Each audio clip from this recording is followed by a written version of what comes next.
Hello, this is Mike, NoStressMike.com. I want to talk about asking questions and understanding what you're getting into, and knowing when to get out of it.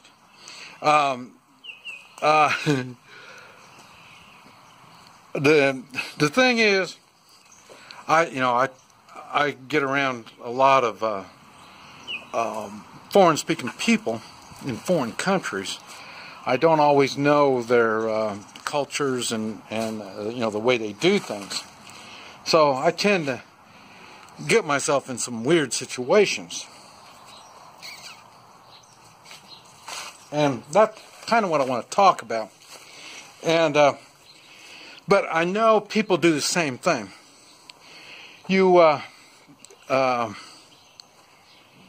when you're with your friends, now see, your friends and my friends are really different. Most people, their friends, I talk about you're the average of your 5 best friends. I don't have very many best friends, and but I've got friends all over. I make friends very quickly. I've made videos talking about how to do that. But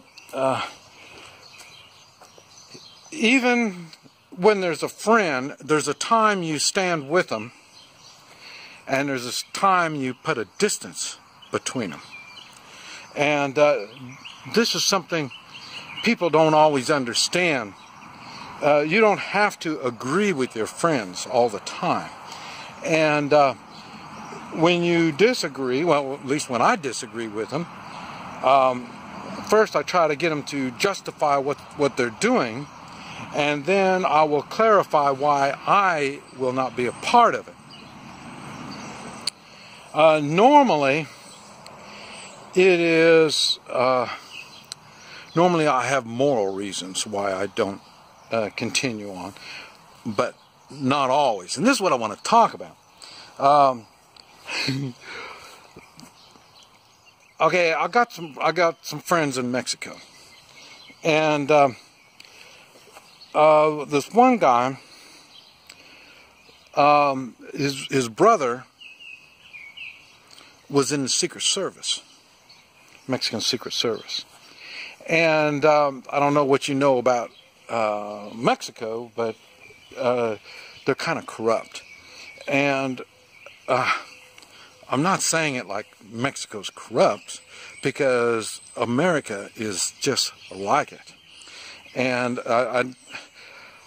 I've known that for years, and people think I'm crazy. And what it is, if you're an American here in the United States, you are accustomed to the corruption. You know the politicians are corrupt. And so you just kind of go along with it. You know the police have been getting really, really bad. Oh, talking about police. Something else I learned this trip when I came back. One of the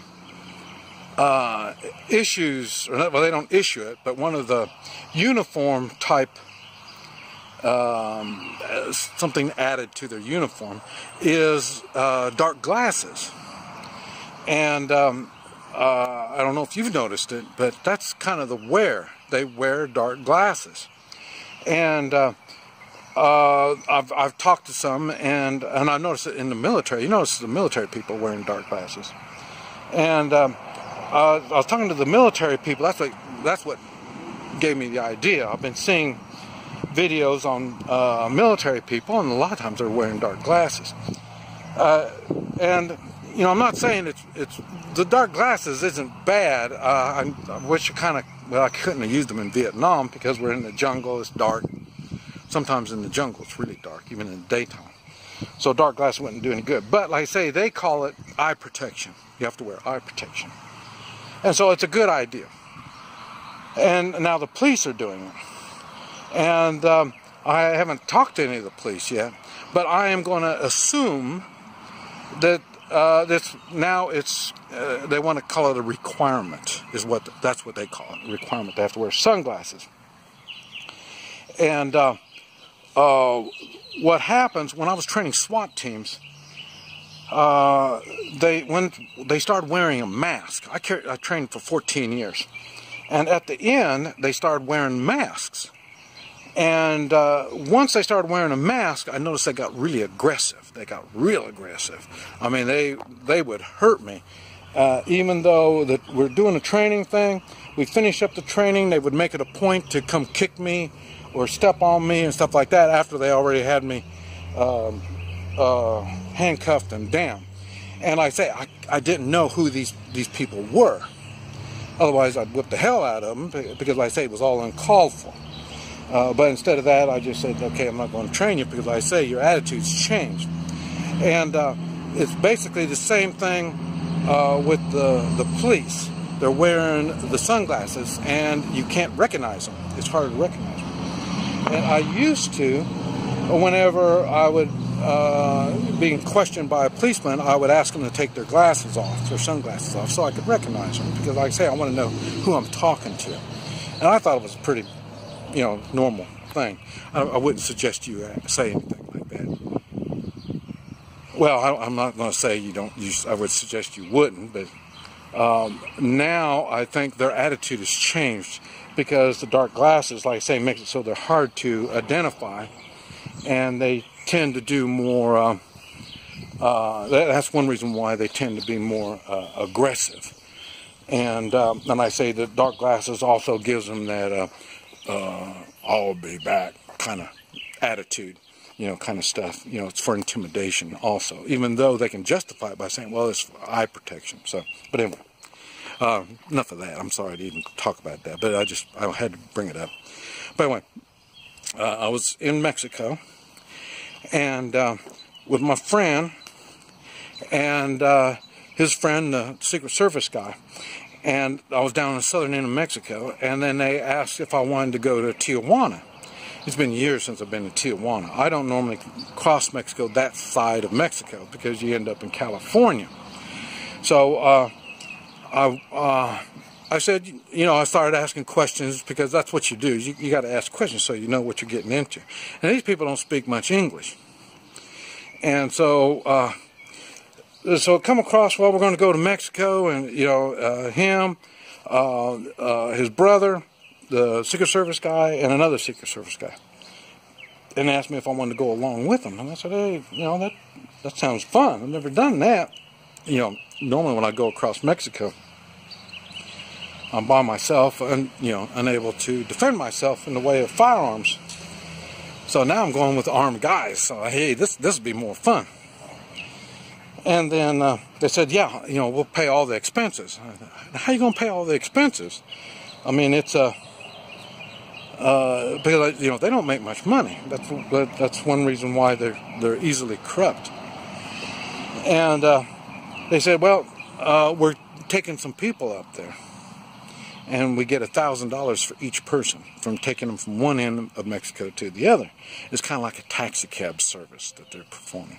Well, no, it was doing coyote work. They were bringing illegals up. And so then, so it took me a while to figure out what was going on and what they were going to do. And so then, of course, I said, no, I don't, that's, and for them, it's not illegal. For them, it's not immoral. For them, it's just they can make $1,000 a head, And when you're talking to people that make $300 or $400 a month, and it makes a little bit different thing. I don't know how many people offer when I'm driving across Mexico. A lot of people offer me $1,000 just to give them a ride. You don't have to get them across the border, just up to the border. But I say I don't do any of that stuff. So I'd tell them no. Now they're still friends. But you got to remember, and what they were doing wasn't illegal, but it was really more dangerous because these coyotes compete against each other and they fight each other. So that would make it. So I thought, no. So in other words, what I'm trying to get across is, even though you have friends you have to be able to draw a line on what it is that they're doing. And if they do it as a regular habit, I mean, there's times, well, yeah, you want to go to a movie, what movie are you going to see? I don't want to see the movie, so I don't go. Okay, so, you know, that's understandable. But I say, when they're going to do some things that just aren't right for you, you have to don't go along with the peer pressure and just say, well, hey, you know, I'm just not into this kind of stuff, so it's no big deal. And you can still keep your friendship. But like I say, if they're going to start doing stuff that you find that doesn't fit into your moral character, you probably want to maybe think about it if they're doing it on a regular basis. The problem is people go along with their peers. I don't. I never have, and I never do. You know, it's just unless they're doing something that I find as a positive type activity, you know, and because it's good for us to be together, do things, because it helps strengthen the relationship we have. And so these are things you need to think about with your friends. And then, like I say, when they are doing stuff that you find questionable at the best, you need to come up with ideas that you can do with them, and that it's more of a positive thing. You're learning things, you're doing, you know, really cool things. And then, like I say, if it turns out they're not that interested in doing that kind of stuff, you're probably with the wrong friends. You just need to just kind of see what else is available. But anyway, I thought I would mention it because when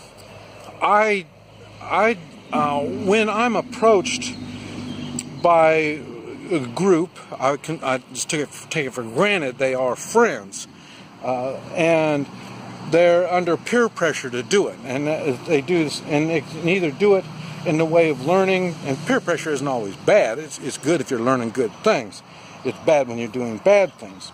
And so I try to make sure they understand what they're doing is inappropriate, and then a lot of times they don't understand. A lot of times their education, the way they were brought up, they can't relate to bad activities. So, you know, you're just going to, and then what I do when they're approaching me like that, I bring it to their attention, and then if it's, depending on the situation, I may have to go into self-defense mode. And then, like I say, you are with your friend, so you're the threat no different than your friend, even though you may not be that type of a person. Remember, you're getting yourself into something that you probably don't want to get yourself into. Think about it. This is Mike, NoStressMike.com.